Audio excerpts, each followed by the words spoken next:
Halo teman-teman semuanya, selamat datang kembali di channel ini. Jumpa lagi dengan saya Vicky Himpong. Semoga kalian semua selalu dalam keadaan yang sehat. Video kali ini kita akan membahas sebuah isu atau berita yang mengatakan apakah Pak Jokowi akan masuk PSI.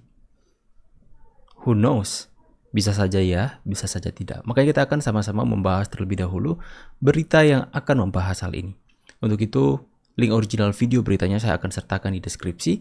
Dan jangan lupa buat tekan tombol subscribe, nyalakan bel notifikasinya supaya teman-teman semuanya tidak ketinggalan berita yang diupdate di channel ini. So, without any further ado, let's jump to the video and let's do this. Setelah habis masa jabatan, Presiden Jokowi akan jadi kader PSI atau akan memimpin PSI langsung? Jujur nggak tahu, tapi mau gimana pun Pak Presiden adalah kader PDIP, jadi saya nggak bisa menjawab itu. Mari saya katakan pada Diko sekalian, rumusan orang politik. Pikiran seseorang bisa berubah menurut situasinya. Situasi hari ini begitu, situasi nanti belum tentu. Oke? Ya, termasuk Pak Jokowi, namanya manusia. Kan begitu. Hari ini nanti mungkin teman kita Rio mau makan sore sama pacarnya. Tiba-tiba bosnya nelpon, batal. Berubah sesuatu situasinya, kan begitu? Oke. Iya toh, jadi apanya?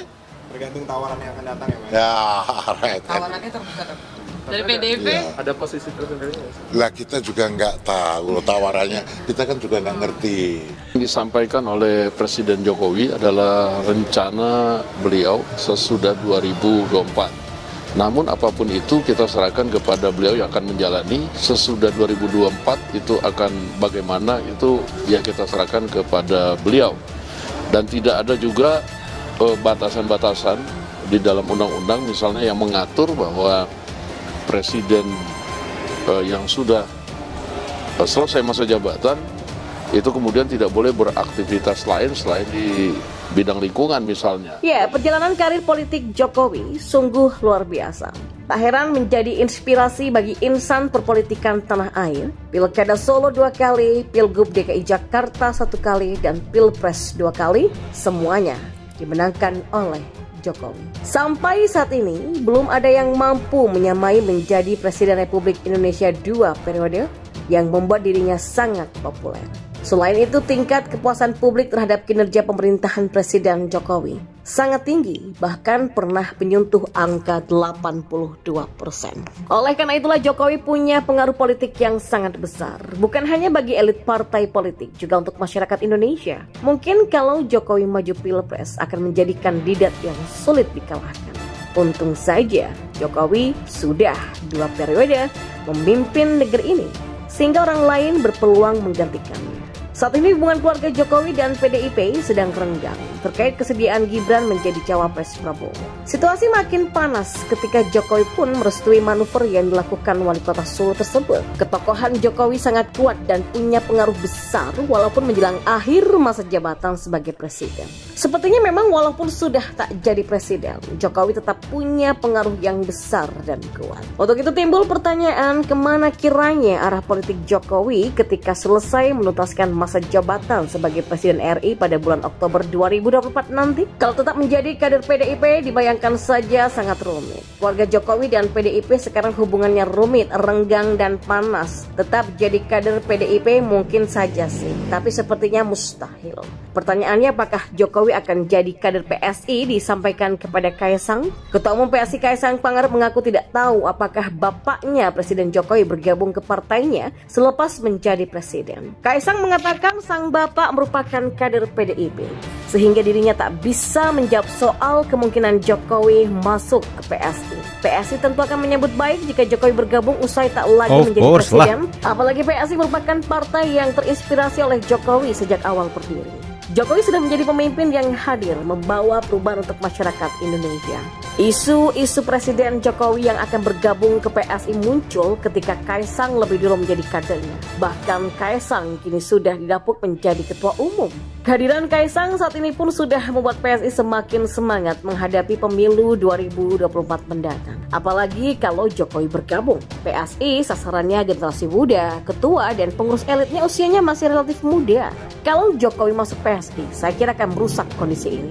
Kalau saja PSI mengubah tagline sebagai partai anak muda, tapi menjadi partai nasionalis, besar kemungkinan Jokowi akan bergabung. PSI bisa berkembang lebih maju dan menjadi penghuni parlemen abadi.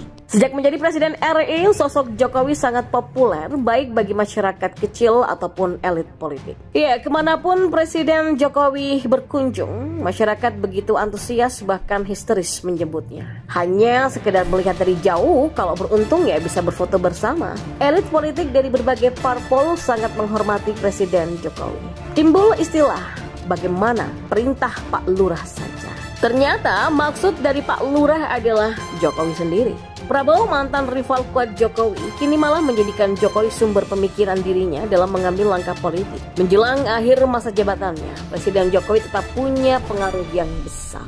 Tingkat kepuasan publik terhadap kinerja Jokowi yang sangat tinggi membuat kekuatan rakyat seolah berada dalam diri Jokowi. Ya, bukan hanya Jokowi, keluarga pun dianggap punya kekuatan politik spesial. Terbukti Gibran mampu langsung jadi wali kota Solo dan digadang-gadang akan ikut Pilgub Jateng atau DKI Jakarta. Etala, ternyata jadi cawapresnya Prabowo. Terbaru, Kaisang juga mampu memecahkan rekor. Putra bungsu Presiden Jokowi ini hanya 2 hari jadi kader PSI langsung jadi ketua umum. Kaisang usianya 28 tahun, merupakan ketua umum parpol paling muda dalam sejarah Indonesia. Masuknya Kaisang ke Partai Solidaritas Indonesia atau PSI tidak bisa hanya dilihat sosok Kaisang yang memulai karir politiknya saja, tapi bisa dianggap sebagai bagian dari strategi besar politik ayah Kaisang, Joko Widodo. Fenomena-fenomena politik terbaru terkait Presiden Jokowi menguatkan adanya satu desain besar strategi politik Jokowi. Seperti belum jelasnya arah dukungan Jokowi kepada capres tertentu, sampai PSI yang kini mendukung Prabowo dinilai menguatkan dugaan grand design politik tersebut. Arah politik Jokowi yang ditunggu-tunggu dan punya pengaruh besar terhadap arah politik pihak tertentu. Bahkan saat ini populer istilah Jokowi Effect karena arah politik Jokowi yang sangat berpengaruh. Ya, PSI mungkin saja salah satu instrumen yang nantinya bisa dimanfaatkan oleh Jokowi sebagai parpol baru dan dimanfaatkan untuk mengabadikan pengaruh politiknya. Di PDIP, Jokowi bukan apa-apa. Kekuatan keluarga Soekarno sulit untuk dikalahkan. Ya, kecuali Mega dengan rela hati mengundurkan diri dan menyerahkan PDIP sepenuhnya kepada Jokowi. Tapi hal itu yang hampir mustahil terjadi. Nah, terpilihnya Kaisang menjadi ketua umum PSI merupakan indikasi jika parpol ini ingin memanfaatkan keluarga Jokowi. PSI diperkirakan akan memperalat keluarga Presiden Jokowi, termasuk Kaisang Pangarep yang baru saja diangkat menjadi ketua umum. Manuver PSI mengangkat Kaisang sebagai ketua umum tidak terlepas dari kepentingan elektoral pemilu 2024. Masalahnya, PSI tidak mendapatkan suara yang cukup pada pemilu 2019 alias tidak lolos parliamentary threshold atau PT 4%, sehingga tidak mendapatkan kursi di parlemen. Perekrutan Kaisang bagian dari strategi politik untuk mencapai target lolos parlemen pada pemilu 2024. PSI memanfaatkan jaringan politik pengaruh keluarga Presiden Jokowi. Kaisang didaulat menjadi ketua umum PSI untuk memastikan pemuda dapat dirangkul, baik untuk menjadi kontestan ataupun basis pemilih. Jadi, pertanyaannya, sebenarnya PSI memanfaatkan Kaisang atau Jokowi yang memanfaatkan PSI? Ya, bingung juga ya. Ya benar, suatu opini yang masuk akal juga dan menjadi sebuah pertanyaan besar untuk kita semua ya. Apakah PSI memanfaatkan Kaisang atau keluarga Pak Jokowi atau sebaliknya? Pak Jokowi yang punya desain yang menggunakan PSI sebagai instrumen untuk dia mungkin lebih menunjukkan kiprahnya lagi setelah memimpin Indonesia selama 2 periode. Memang seperti itulah politik. Yang awalnya Pak Jokowi mengatakan jika selesai memimpin Indonesia, Pak Jokowi mengatakan bahwa dia akan kembali ke kampung halaman di Solo dan mungkin akan melakukan banyak hal sosialisasi dengan masyarakat dan lingkungan dan sebagainya. Akan tapi seperti yang Bambang Pacul katakan tadi, itu saja bisa saja berubah ketika keadaan dan situasinya berubah. Mungkin saja Pak Jokowi mungkin akan menjadi pemimpin tertinggi dari partai PSI, mungkin saja ya. Ya, karena kita bisa melihat setiap situasi dan keadaan yang terjadi. Memang kita tidak memungkiri bahwa Pak Jokowi itu mempunyai pengaruh yang sangat besar. Sangat besar Pak Jokowi. Orang sangat puas dengan kinerja dengan apa yang dilakukan oleh Pak Jokowi. Sampai-sampai ketika dilakukan survei itu mencapai 82%.